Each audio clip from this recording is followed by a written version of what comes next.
नमस्कार, आप देख रहे हैं जवाब तो देना पड़ेगा और आपके साथ में विजेंद्र सोलंकी। रूसी सेना ने यूक्रेन के इलाकों में अपने हमलों को और भी ज्यादा तेज कर दिया। केरसेन पर पूरे तरीके से रूस का कब्जा हो चुका है। वहीं माना जा रहा है कि कीव में भी रूस जल्द अपना कब्जा कर लेगा और यह दावा किया है रूसी मीडिया ने। इसके साथ ही एक और दावा किया गया है कि रूस चाहता है कि विक्टर फिर से यूक्रेन का राष्ट्रपति बने। आपको बता दें कि 2014 तक विक्टर ही यूक्रेन का राष्ट्रपति था और विक्टर को रूसी विचारधारा का समर्थक माना जाता है। और 2014 में यूक्रेन में विरोध की वजह से ही विक्टर को राष्ट्रपति की कुर्सी गंवानी पड़ी थी।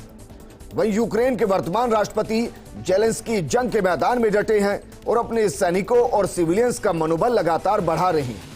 खार्किव में बमबारी और तेज कर दी गई, लेकिन सवाल है परमाणु हथियारों के इस्तेमाल का। और क्या अब ये युद्ध महायुद्ध में बदलते हुए तीसरे विश्व युद्ध की तरफ बढ़ रहा है और क्या पूरी दुनिया अब इसकी चपेट में आने वाली है? आज बात इसी मुद्दे पर।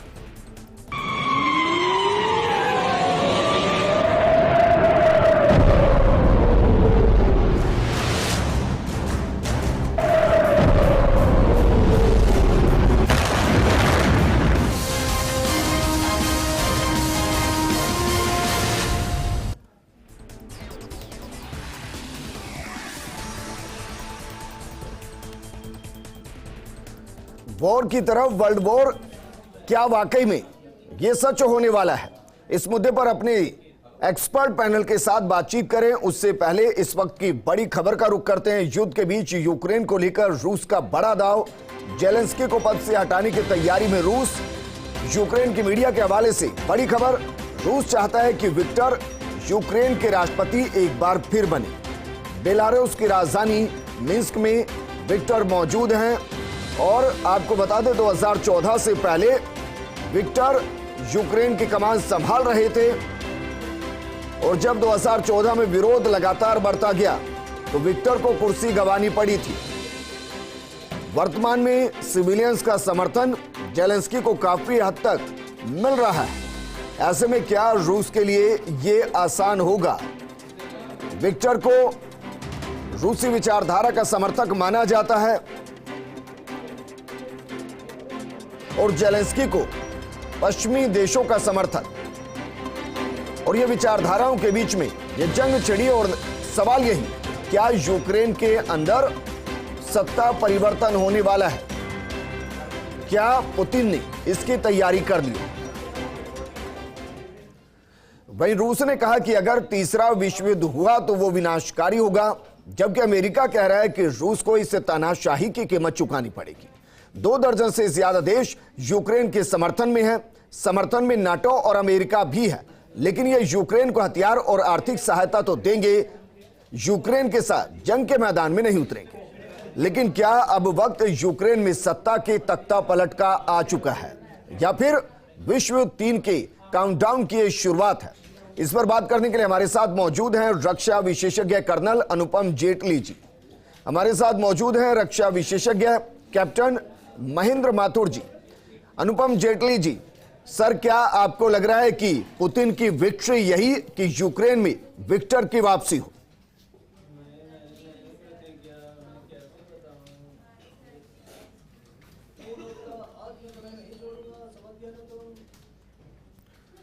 अनुपम जेटली जी, क्या मुझे सुन पा रहे हैं सर? चलिए उनको वापस जोड़ेंगे। हमारे साथ महेंद्र माथुर जी जुड़े हुए हैं। कैप्टन महेंद्र माथुर जी, यही सवाल आपसे सर, अगर आप तक आवाज पहुंच पा रही है तो सवाल ये, क्या पुतिन की विक्ट्री इस जंग में यही कि विक्टर यूक्रेन में वापस सत्ता को संभाले?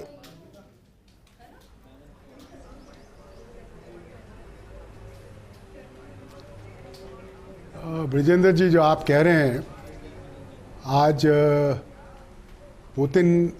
प्रेसिडेंट पुतिन का मकसद यही है कि किसी तरह से प्रो मॉस्को रेजीम वहाँ पे लगाई जाए जी, और इसी सिलसिले में वो विक्टर को लेके आए हैं। बट मेरा ये मानना है कि किसी भी देश के अंदर जो देशवासी चाहते हैं, वो हो सकता है कीव को कब्जा कर ले, हो सकता है विक्टर को वहाँ स्थापित कर दे, बट पूरा देश जो है आज रशिया से लड़ रहा है और रशिया से खिलाफ है। और सारे के सारे जो नागरिक हैं, आप देखिए किस तरह से उन लोगों ने अपने बीवी बच्चों को छोड़ के और राष्ट्रपति के कहने पे, ज़ेलेंस्की के कहने पर बंदूक उठाई है और अपने देश की रक्षा में लगे हैं।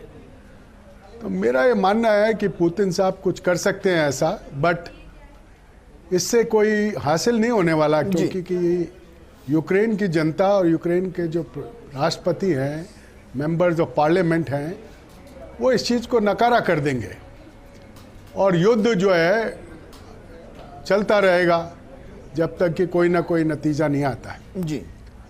और इतना बड़ा देश है वो, यूरोप के बराबर है, तो उसको कब्जा करना रूसी सेनाओं के लिए मेरे हिसाब से बहुत मुश्किल है जी।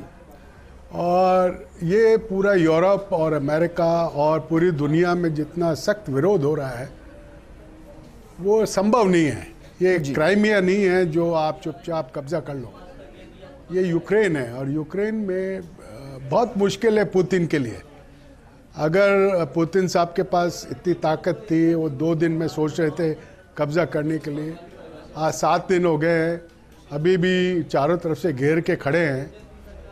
घेरना एक बात है और लड़ना एक बात है। अभी सिटी के अंदर लड़ाई होगी तो बहुत मुश्किल होती है जी। रशिया और रशियन फोर्सेस ने सीरिया में असाद साहब की मदद की। आप देखो कितनी देर तक लड़ाई होती रही एक एक सिटी को कब्जा करने के लिए। तो आने वाला समय थोड़ा मुश्किल का है और मेरा ये मानना है कि रशिया को इस चीज़ को आभास करना चाहिए। सर, क्या इसके पीछे की बड़ी वजह ये भी हो सकता है कि मिन्स्क के अंदर विक्टर को पहुंचाना, शायद पुतिन ये चाहते हों कि ज़ेलेंस्की खुद समझौते की टेबल पर आए और कहे कि ठीक है, हम अंडर रूस के अम्ब्रेला के ही काम करेंगे, लेकिन बतौर राष्ट्रपति मैं ही बना रहूंगा। क्या इस दबाव के लिए विक्टर को एक ट्रम्प कार्ड के तौर पर यूज कर सकते हैं पुतिन इस वक्त?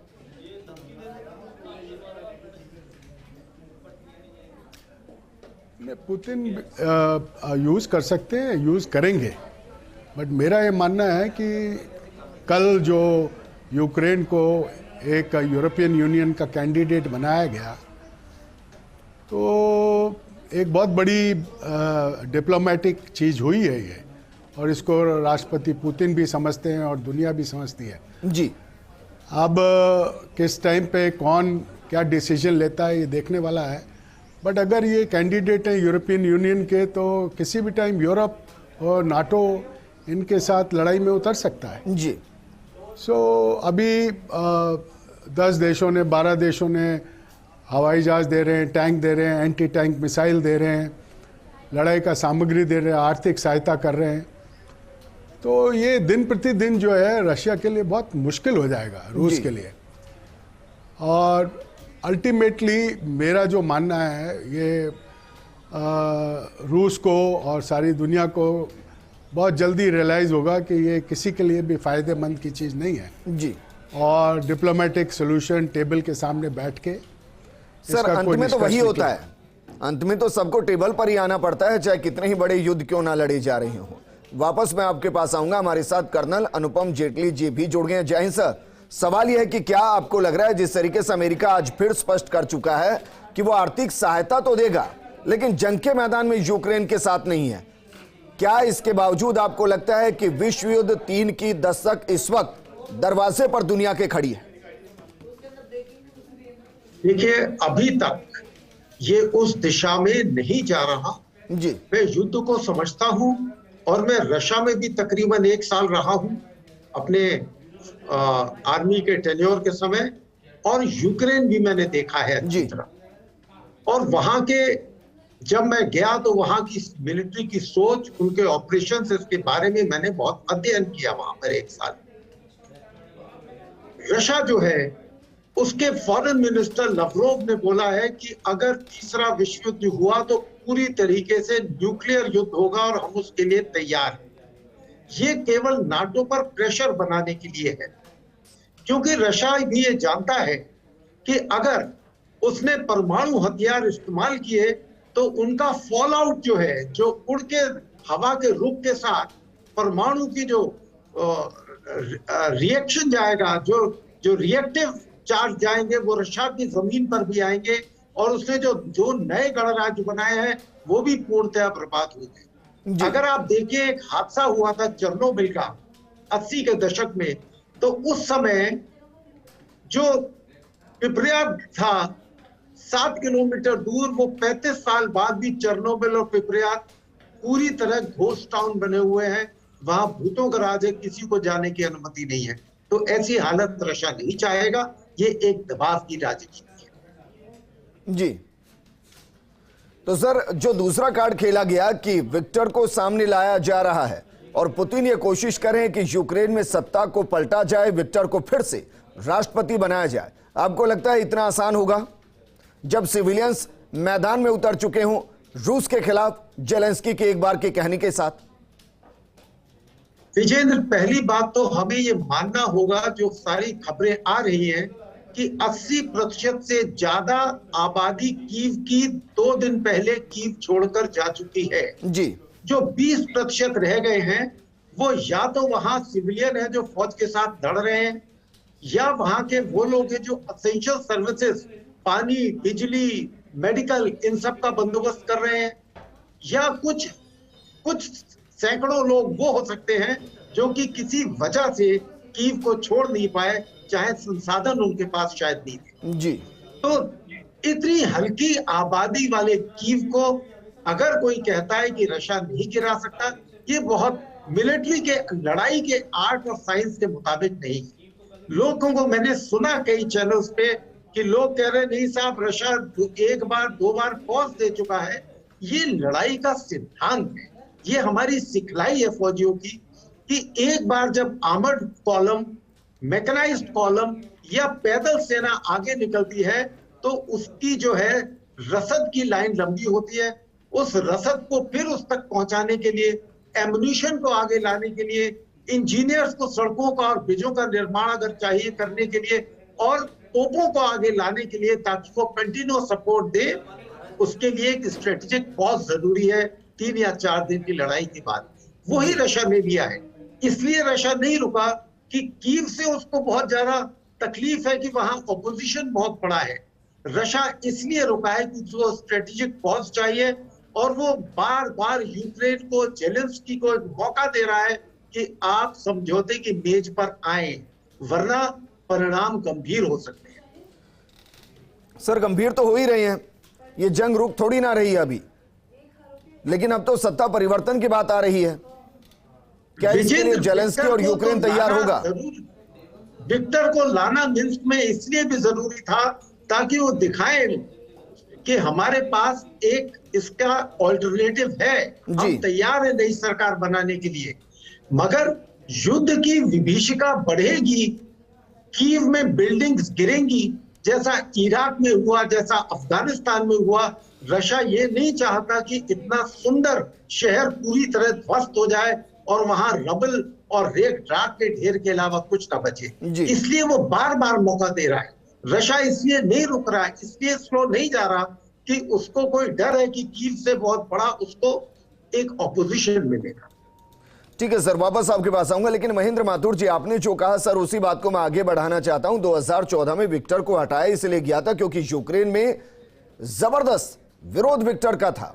ऐसे में अगर फोर्सफुली पुतिन विक्टर को वहां बैठा भी देते हैं तो ना तो फौज का समर्थन ज्यादा होगा और ना ही जनता का समर्थन ज्यादा होगा।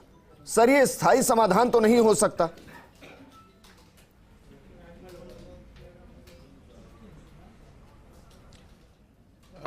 ब्रजेंद्र जी, आपने बिल्कुल ठीक कहा कि विक्टर साहब को मिन्स्क में लाना एक स्ट्रैटेजी के तौर पे पुतिन साहब कोशिश कर रहे हैं, और कीव के अंदर वो जितनी तोड़फोड़ करना चाहते हैं कर सकते हैं, उसमें कोई आपत्ति नहीं है किसी को। बट मेरा ये मानना है कि जिस देश से उसको निकाला गया, जनता ने निकाला, पॉलिटिकली हारा और जनता उसको नहीं पसंद करती है, तो आप उसको बैठा दो वहाँ पे लाके, इसका मतलब थोड़ी है यूक्रेन को पे ऊपर कब्जा हो गया जी, या यूक्रेन आपका हो गया।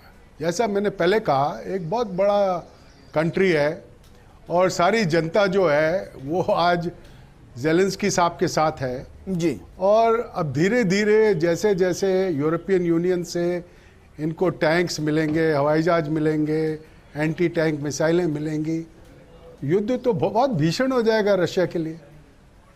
और आप जी। ये ध्यान रखिए, छोटा सा देश था वियतनाम, छोटा सा देश है इजराइल, उन्होंने अच्छे अच्छे जो सुपर पावर्स हैं उनको 10-10 साल तक वहाँ फंसाए रखा। रशिया भी जो है अफगानिस्तान में 10 साल तक फंसा रहा। तो जब आप लोकल लोगों से लड़ना चाहते हो तो लड़ना बहुत मुश्किल हो जाता है। जी इसलिए मेरा ये मानना है कि जितनी भी टैक्टिक्स है, जितने भी ये स्ट्रैटेजी बना रहे हैं, चाहे विक्टर की हो, चाहे धमकी देने की न्यूक्लियर की, जी चाहे अमेरिका से कुछ कहना, यूरोपियन यूनियन से कुछ कहना, ये एक स्ट्रैटेजी के तौर पे दबाव डाला जा रहा है। लेकिन महेंद्र जी, जिस तरीके से अनुपम जेटली जी कह रहे हैं, उनकी बात को भी मैं थोड़ा आगे बढ़ाना चाहूंगा। वो कह रहे हैं कि पूरी यूक्रेन थोड़ी ना जेलेंस्की के साथ खड़ी है, 10% 15% पॉपुलेशन होगी बमुश्किल जो इस वक्त जंग के मैदान में सैनिकों के साथ खड़ी होगी। सर, मेरा सवाल यह कि हो सकता है 2014 में विक्टर का विरोध हो रहा हो, एंटी इनकम्बेंसी हो, लेकिन जब वक्त बीतता जाता है, आज 8 साल हो गए उन बातों को, हो सकता है अब यूक्रेन की जनता को एहसास हो रहा हो कि नहीं, विक्टर ज्यादा बेहतर विकल्प हो सकते हैं जेलेंस्की से, रूस के साथ संबंध बेहतर हो सकते हैं उनके जरिए। क्या यह भी एक एंगल हो सकता है विक्टर को वापस मिन्स्क में लाकर यूक्रेन की सत्ता तक पहुंचाने का सपना या प्लान बनाने के पीछे पुतिन का?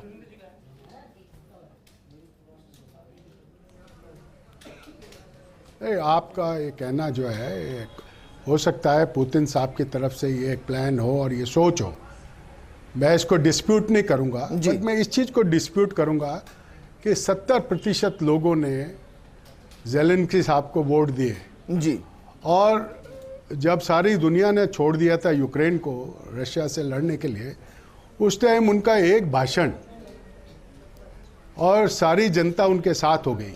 अब आप देखिए, अगर मैं और आप हों, हमको अपने बच्चे बीबी छोड़ के आना पड़े और लड़ना पड़े, तो हम लड़ेंगे?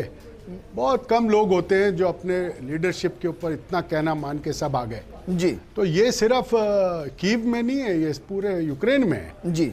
और अगर कोई चीज़ इतनी माइटी रूस है, 5-6 दिन हुए, 2 दिन हुए अभी यूरोपियन यूनियन को टैंक्स और एंटी टैंक और हवाई जहाज दिए हुए, जो कि इस्तेमाल अभी हुआ नहीं है। जिस दिन ये सब चीज़ें इस्तेमाल होने लग जाएंगी, आप देखिए क्या हालत होगी। जी। जब रूस ने ये सोचा था कि मैं 2 दिन में कब्जा कर लूंगा, 7 दिन हो गए जबकि उनके पास कुछ नहीं था। जी। आप सब कुछ होगा तो आप देखिए क्या होता है। तो मेरा ये मानना है कि आप ये कह रहे हैं कि अभी तबाही और भी ज्यादा बढ़ सकती है। अनुपम जेटली जी, आप कुछ कहना चाह रहे हैं? और सर, क्या ये मानकर चला जाए कि अभी तबाही यूक्रेन के अंदर और बाकी है?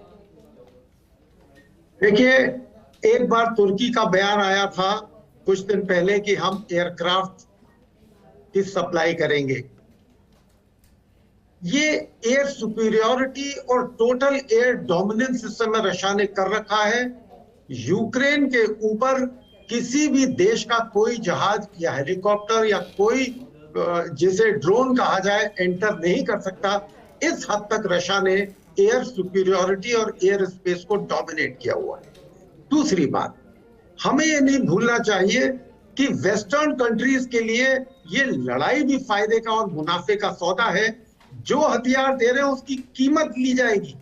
कोई भी देश दूसरे देश को कभी भी मुफ्त में हथियार नहीं देता, उसकी कीमत ली जाएगी। जब लास्ट था श्रीलंका एलटीटी के खिलाफ लड़ रहा था और उसने 9, 10 और 11 के बीच में बहुत तेज अभियान चलाया, उस समय चाइना और पाकिस्तान ने इतने हथियार दिए, वो डेट आज तक उनके सर पे है। तीसरी बात, ये जो देश कह रहे हैं हम 5000 स्टिंगर मिसाइल देंगे, हिंदुस्तान जैसे बड़े देश की क्षमता इतनी नहीं है कि वो 1500 से ऊपर मिसाइल जो है एक महीने में बना, एक दिन में या 2 दिन में या 1 वीक में बना के दे। उन्हें तकरीबन 3 से 4 सप्ताह लगेंगे 1500 स्टिंगर या ऐसी शोल्डर फायर मिसाइल जो हवाई जहाज पे कामयाब हो बनाने में। तो 3 महीने 2 महीने अनाउंस तो कर दिया, सामान कहां से आएगा और कितनी जल्दी आएगा, ये सबसे बड़ी दिक्कत है। जी। और अगर युद्ध आप की ये कह रहे हैं विभीषिका कि यूक्रेन को अभी भी है, मिसगाइड किया जा रहा है पश्चिमी देशों की तरफ से अपने भले के लिए, और वो उस जाल में फंस रहा है। कुछ हद तक जी हां, और इस युद्ध की विभीषिका का परिणाम केवल यूक्रेन भुगत रहा है, ये उसके लीडर्स को समझना चाहिए। मैं ये नहीं कहूंगा कि रशिया जो कर रहा है वो उचित है और सही है जी। मगर इस समय समझौता और वार्तालाप की मेज पर आना ही सबसे समझदारी का रास्ता। लेकिन सर, उस समझौते में अगर अपनी संप्रभुता ही खत्म हो जाएगी तो समझौते का क्या किया जाएगा? मुझे लग रहा है यूक्रेन का दृष्टिकोण ये हो सकता है। देखिए, रशिया जो है यूक्रेन को डोमिनेट करके अपनी कॉलोनी बना के दोबारा यूएसएसआर, कुछ लोगों की थियरी है कि इन 15 कंट्रीज को धीरे धीरे दोबारा यूएसएसआर में कन्वर्ट किया जाएगा। मैं इससे सहमत नहीं जी। और रशिया ने बहुत पहले एक्सेप्ट कर लिया था कि 14-15 स्प्लिंटर कंट्रीज जो बाहर गए हैं वो उसका हिस्सा नहीं है।